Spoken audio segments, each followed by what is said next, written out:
life like whatever. I'm killing it. It ain't about you, it's about me. I'm so fresh and so clean. I'm the best thing that you ever seen. 'Cause I'm killing it. I'm killing it. I'm killing it.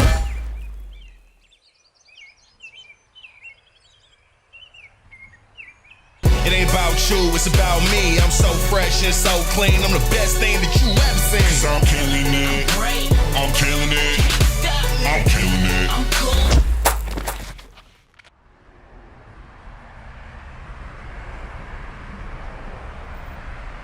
If you good, I'm better. Y'all not on my level. I just gotta go metal. Living life like whatever. I'm killing it. I'm killing it. I'm killing it.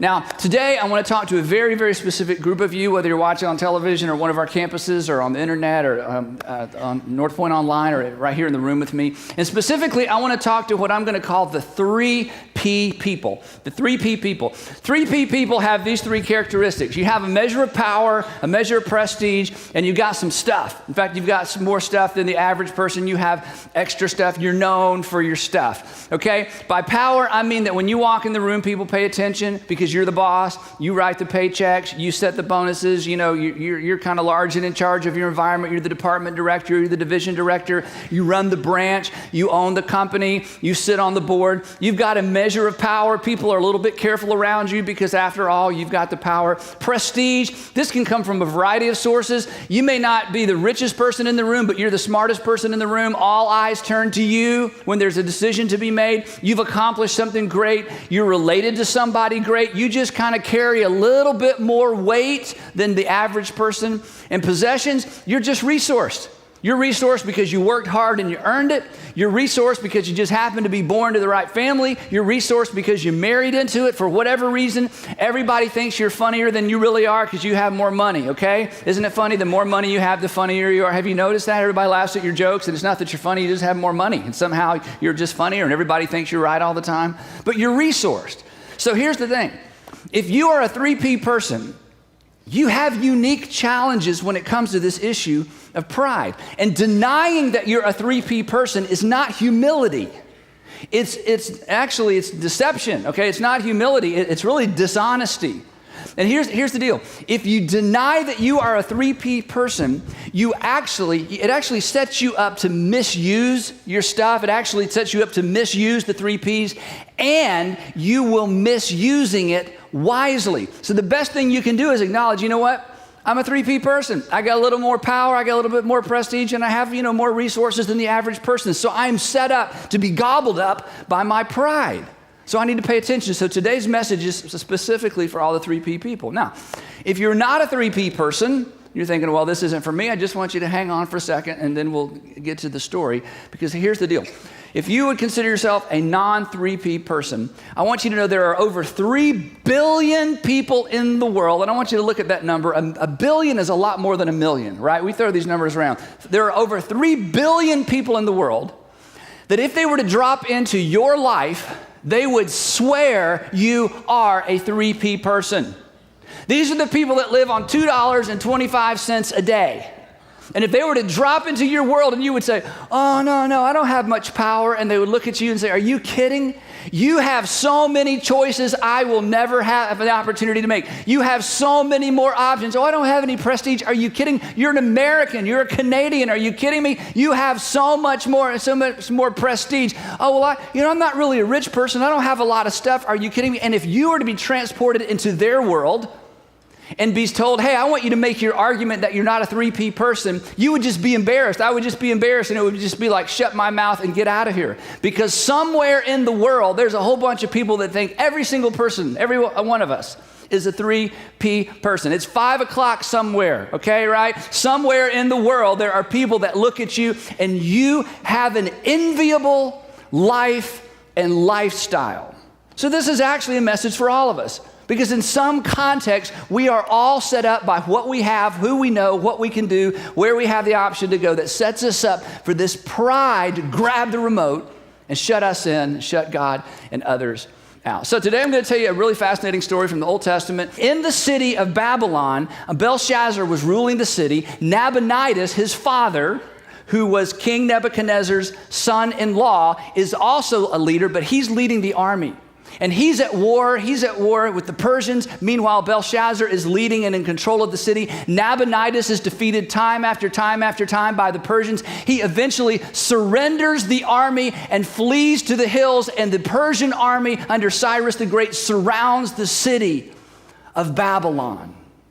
Belshazzar, who is now in charge of the entire nation, he doesn't know what's happened to Nabonidus. All he knows is that the city of Babylon is surrounded by the Persians, that Cyrus the Great has come for the city.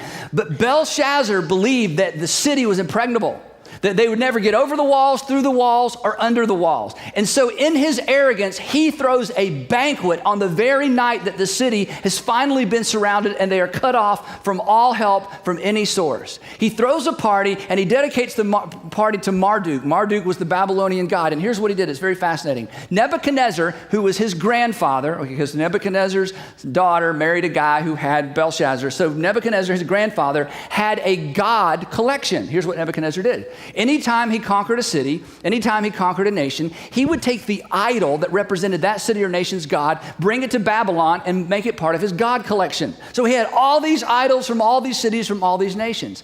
So at this party, Belshazzar brings out the statue of Marduk, sets it in the middle of the banquet hall, and then has his people bring out all these statues and idols that represent all the other gods of the conquered nations, put them around or in a semicircle around Marduk as a reflection of the fact that our God Marduk can protect us from any nation and from any city.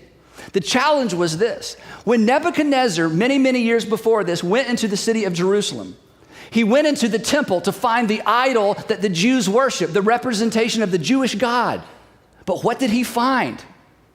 No idol, because the Jews didn't worship an idol. In fact, the 10 Commandments forbid, the entire law forbid ever worshiping any image. The Jews had no image of their God. This was unheard of, but they worshiped the invisible God. So they did the next best thing. They stole what they could from the temple as a reflection of the fact that they had conquered the nation and conquered the Jewish God, and they put them in there among the idols that they had stolen from all these other cities and nations. So when Belshazzar has his banquet to just revel in the fact that he is a king and they'll never take the city, he brings out the golden and silver goblets that had been stolen from the Jewish temple as a reflection of the fact that the Jewish God is out of business. And he begins to use those goblets in his party. And right in the middle of the party, and if you grew up in church, you may remember this story. Right in the middle of this party, and imagine it, okay? It's this giant city. All around are the Persians, but they can't get under, they can't get through, they can't get over. Belshazzar in his arrogance is throwing this giant party, kind of, spitting in the face of the Persians, and suddenly they hear a noise. And they look up on the wall, and the plaster is falling off the wall. And as they pay closer attention, it's as if a finger is writing letters in the plaster on the wall, and the music stops, and the party stops, and all the drinks go down. And the Old Testament, the book of Daniel tells us that Belshazzar was so afraid that his knees gave way. And he called for his magicians because nobody could read what was being written in the plaster on the walls of the banquet hall. And all of his magicians came in, and he offered them all kinds of things. I'll make you the third, and I'll make you the third person in power of the entire kingdom, because I don't know where my father-in-law Nabonidus is, and I'm number 2, so I'll make you number 3. And all the magicians stared at this writing, and no one could read it. And then Belshazzar's wife remembered Daniel. And she sent for Daniel. And Daniel, by this time, is probably in his 70s. He has spent his entire life from the time he was a teenager till he's 70 years old. And he ruled, he worked under Nebuchadnezzar. He's been a part of the kingdom, a part of the court all these years. They bring him in. He's an older man now. And he looks up at the walls, and he looks at Belshazzar and all his arrogance, and yet with all of his fear. And here's what happens next. You should read your Bible. This is unbelievable stuff, isn't it? Here's what happens. Then Daniel answered the king, you may keep your gifts for yourself and give your rewards to someone else. Nevertheless, I will read the writing for the king and tell him what it means. Your Majesty, he says, the Most High God gave your father Nebuchadnezzar, actually his grandfather, but they use those terms interchangeably, gave your father, your grandfather Nebuchadnezzar, sovereignty and greatness and glory and splendor. Pause. Belshazzar, my God, the King of Kings, loaned your grandfather his greatness and his splendor. But when Nebuchadnezzar's heart became arrogant and hardened with pride, he was deposed from his royal throne and stripped of his glory until he acknowledged that altogether the Most High God is sovereign over all kingdoms on earth and sets over them anyone he wishes. Belshazzar, your grandfather, who was a great king, understood that his power was on loan from the King of Kings. But you, Belshazzar, his son, have not humbled yourself, though you knew all of this. In other words, this story about Nebuchadnezzar had circulated. It was common knowledge. Once he came back to his senses, once he once again gained the opportunity to reign in Babylon, he told this story. This was a story his children knew. This was a story his grandchildren knew. You knew all of this. Instead, you have set yourself up against the Lord of heaven. You had, this was the big offense, you had the goblets from his temple brought to you, and you and your nobles, your wives and your concubines drank from them. You praised the gods of silver and gold and bronze and iron. And you got to picture this. So there's Marduk, who's made out of some kind of stone. And Daniel is standing there, and there's all these gods from all these cities and all these other nations. And he says, you praise the God. And he points to a gold one and a bronze one and a stone one and a wood one. You're acting like all these gods are something. Iron, wood, and stone, which cannot see or hear or understand. No offense, Marduk. But you did not honor the God who holds in his hand your life in all your ways. Therefore, he sent the hand that wrote the inscription. And you could have heard a pin drop. This is the inscription, Daniel says. This is the inscription that was written. And he reads these words, many, many tekel parson.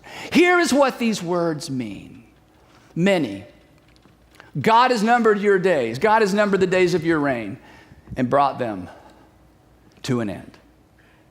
O King Belshazzar, your days are numbered. You see, for me, maybe it's just me, we're all different. This is enough to take all the wind out of all of our sails when we get too big for our britches. When I'm around people who just seem to be so full of themselves, I just want to walk up and politely say, and I never do because it would be a terrible thing to say, I just want to stop the meeting or stop the show or stop and walk up and say, look, do you know you're going to die? You do realize you didn't birth yourself and you're not going to take yourself out. There are two bookends you have no control over. I mean, I'm all about being proud of our good work and proud of what we've done. I mean, there's a good kind of pride. But this whole thing where I think I'm better than somebody else and I'm more powerful than somebody else and I mean, getting all full of yourself, you do realize this will come to an end. That you are a king, but you're not the King of Kings. You're the boss, but you're not the boss of bosses. You're great, but you're not the greatest. You do realize that. And this is the moment for Belshazzar. And all his pomp and all of his glory and all the attention he's getting from the people he has surrounded himself with. Your days are numbered. Second word, tekel. You have been weighed on the scales and found wanting. You're accountable. Someone else has weighed you. Someone else has judged you. Someone else is holding you accountable. You hold all the people under you accountable. There's someone greater than you that holds you accountable, and now you must give an account. The last word, Perez. Your kingdom is divided and given to the Medes and Persians. Belshazzar, your influence is temporary. Now here's the most fascinating part of the story to me.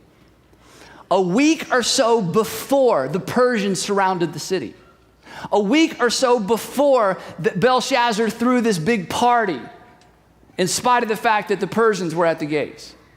A week or so before, the Persians under Cyrus the Great, they didn't call him great for nothing, okay? Went about a mile or two up the Euphrates River and redirected the river into a swamp. The Euphrates River ran right through a portion of Babylon. It's where they got their water. It went under the wall. They built the wall over the river on two sides. They redirected the river, and for the past few days, the level of the river had dropped and dropped and dropped and dropped. And King Cyrus and Cyrus the Great timed it perfectly so that as the sun set, the Euphrates River began to dip below the lowest point in the walls of Babylon. And as they're having this party, and as Daniel is making this proclamation, the Persian army is slipping into the city of Babylon. It was taken that night, and that night, Belshazzar was executed. Because the Most High is sovereign over all kingdoms on earth and gives them to anyone he wishes. Wow. You know what it means? It means for those of us as 3P people, you know, whether you're a 3P person in the United States or Canada or South Africa or wherever you live, or if you would say, I'm not a 3P person in my community, but I'm telling you, I know there are places in the world that if you drop me in there with my resources and my influence, the fact that I could actually call someone on a cell phone and raise enough money to get out of here, I mean, I have way, way, way more influence than the people around me. Do you know what it means for us? It means that every single day we need to remember that it is a stewardship. No matter what you have, how much power, how much prestige, how many possessions, it's a stewardship. That means there are so many variables that you have no control over, that you should never, ever, and I should never, ever get all puffed up and arrogant over any of that. It has been placed in our hands. We are managing something we did not create and we will not hold on to forever because it's temporary. It's all temporary. And maybe the most important one of all, and the thing that we forget when things are going on, when we've got it going on, is that we're accountable. We're accountable. We're accountable.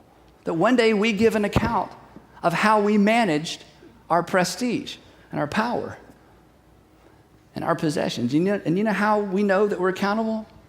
Let me read it to you this time. Because the Most High is sovereign over all kingdoms on earth and gives them to anyone he wishes.